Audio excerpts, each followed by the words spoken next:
The Great War. The war to end all wars.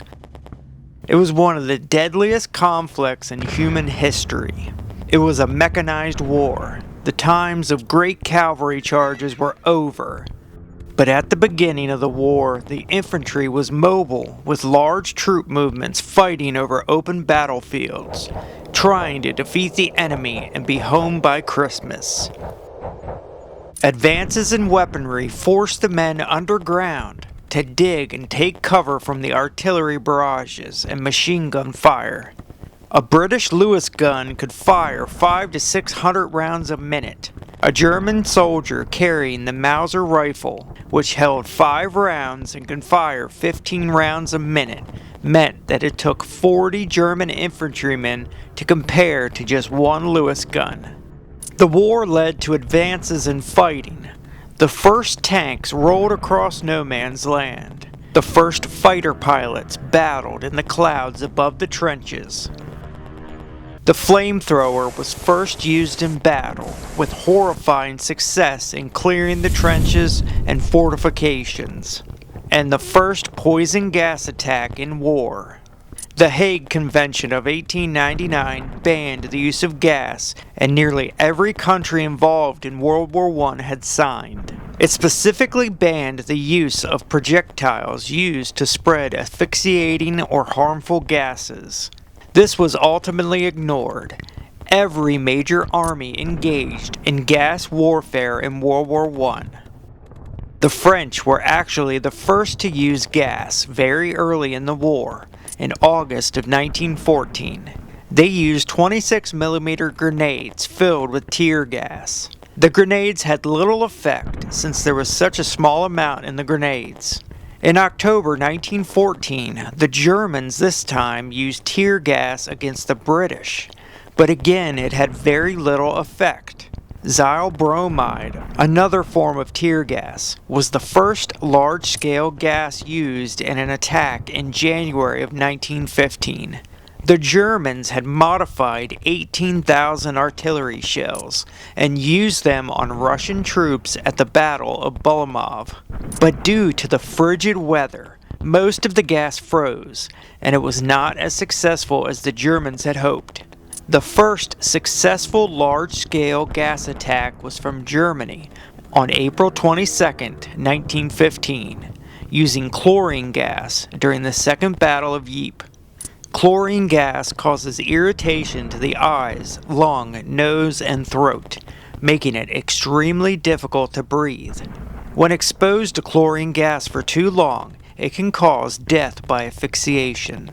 Shortly after 5 p.m. on April 22, 1915, in West Flanders, the German lines released 5,730 cylinders of chlorine gas. They waited for the right weather. They needed a light breeze to carry the gas across no man's land to the enemy trenches. When the gas was released, it formed a yellowish-green cloud that the wind took to the Allied lines that were held by French territorial and French colonial troops. Archibald James from the Royal Flying Corps saw this horrible scene flying above as an observer. He wrote, "I witnessed from the air the first gas attack when the Germans used chlorine gas at the Ypres salient. Suddenly we saw to the north of us, in the salient, this yellow wall moving quite slowly towards our lines. We hadn't any idea what it was. We reported it, of course, when we landed, and an hour or so later the smell of chlorine actually reached our aerodrome. At first, the men in the trenches thought that the cloud was a smokescreen for an impending German attack. When it reached the trench, it forced the men out of their positions, struggling to breathe and in immense pain. A British officer described the scene. A panic-stricken rabble of Turcos and Zouaves with gray faces and protruding eyeballs, clutching their throats and choking as they ran. Many of them dropping in their tracks and lying on the sodden earth, with limbs convulsed and features distorted in death.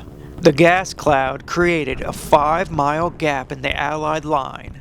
But the German troops were horrified of the gas, so they failed to exploit the gap in the Allied line. Eventually, a number of French troops and the 1st Canadian Division filled the gap.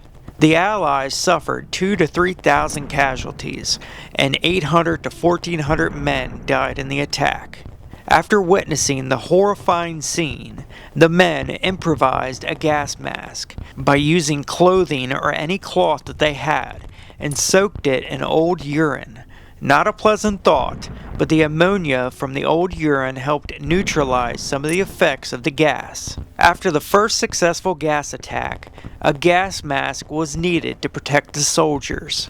The first gas masks were just a cotton pad wrapped in muslin that was soaked in water. But these were not very successful and did not protect the eyes, so goggles were issued to some of the men until a better solution could be made. A black veil respirator was designed and issued by May 20th. It was a cotton pad held over the mouth with a black cotton veil. It was treated in a solution of sodium hyposulfate, sodium carbonate, glycerin, and water. You could also cover your eyes with the veil for some added protection. The black veil had its limitations, and it was difficult to fight in and took too long to put on. It was replaced by the hypo helmet, or British smoke hood. The design was a canvas hood treated with glycerin and sodium thiosulfate, with a mica visor so the wearer could see and continue fighting. But the bag needed to be tucked in under the soldier's shirt or jacket, but it was difficult to breathe in. The P helmet was a double-layer flannel bag worn the same way as the hypo helmet, but a tube was affixed on the inside of the hood so that the wearer could exhale. There were 2 mica eyepieces to look through. The bag was soaked in sodium phenolate and glycerin. 9 million were made during the war. The pH helmet was basically the same, only it added another chemical. The PHG helmet added a faceplate made of rubber sponge. The large box respirator turned out to be too bulky, and the canister needed to be worn around the back, but its design led to the small box respirator. A rubberized khaki face mask with a rubber hose that connected to a respirator. 2 plastic eyepieces surrounded with rubber were affixed to the face mask. The mask had a mouthpiece and tube that the wearer could exhale through a valve and breathe in through the mouthpiece. The box filter was worn around the neck. Originally, the filter contained cotton and wire gauze, but it was later replaced with charcoal and quicklime or soda lime. The M2 gas mask from 1916 was made by the French, but it was used by the Americans and British.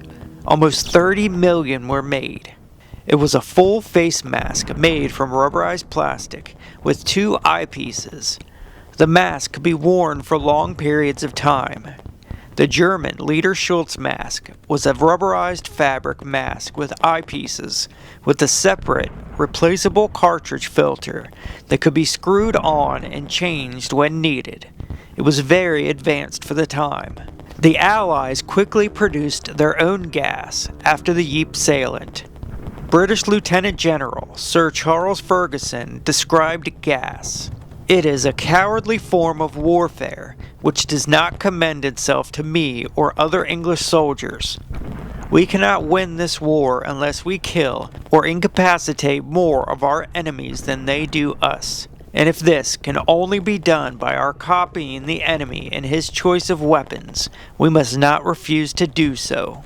The British's first use of gas was a complete failure at the Battle of Loos. On September 25, 1915, the British tried to release 5,100 chlorine gas cylinders, but the wind was not cooperating, and the wrong keys were sent to some of the cylinders. The gas that did get released either blew back into the British lines or danced around in no man's land, not making it over to the German lines. Unfortunately, German shells managed to hit some of the gas cylinders that could not be released, causing the soldiers in the trenches to be doused with their own gas. Chlorine gas was heavier than air and would flood into the trenches and dugouts. Phosgene gas was introduced after chlorine. It was colorless, and some said it smelled like moldy hay, so it was more difficult to detect. Phosgene was more deadlier, and some of the effects took up to 48 hours to show. It caused a buildup of fluid in the lungs, and the soldiers that were gassed essentially choked to death slowly on their own lungs. It is estimated that around 91,000 gas deaths occurred in World War I, and 85% of those killed were caused by phosgene gas. It was the deadliest gas of the war. The most common gas and most well known in World War I was mustard gas. It had a yellowish color, and soldiers said it either smelt like garlic, horseradish, gasoline, or a dead horse. Mustard gas caused the highest number of casualties out of any other gas used in World War I, but it had a mortality rate of only 2 to 3%. The effects of mustard gas were not felt immediately, and the first signs of being affected were irritated bloodshot eyes, leading to temporary blindness, and respiratory irritation and internal bleeding. The skin would get severe blisters and became infected. Mustard gas is heavier than air, and when the shell exploded, it sent an oily substance on the ground which could last for weeks or even months. Nurse Vera Brittain wrote about the gas. I wish those people who talk about going on with this war, whatever it cost, could see the soldiers suffering from mustard gas poisoning. Great mustard-colored blisters, blind eyes, all sticky and stuck together, always fighting for breath, with voices a mere whisper, saying that their throats are closing and they know they will choke. Like every other weapon in World War I, gas never made an extreme impact on the war, in terms of winning or losing. It was just another cog in the machine in the officer's arsenal. A section of poem written by Wilfred Owen in 1917 describes a gas attack. Gas, gas, quick boys, an ecstasy of fumbling, fitting the clumsy helmets just in time, but someone was still yelling out and stumbling, and floundering like a man in fire or lime, dim through the misty pane and thick green light. As under a green sea I saw him drowning, in all my dreams before my helpless sight. He plunges at me, guttering, choking, drowning.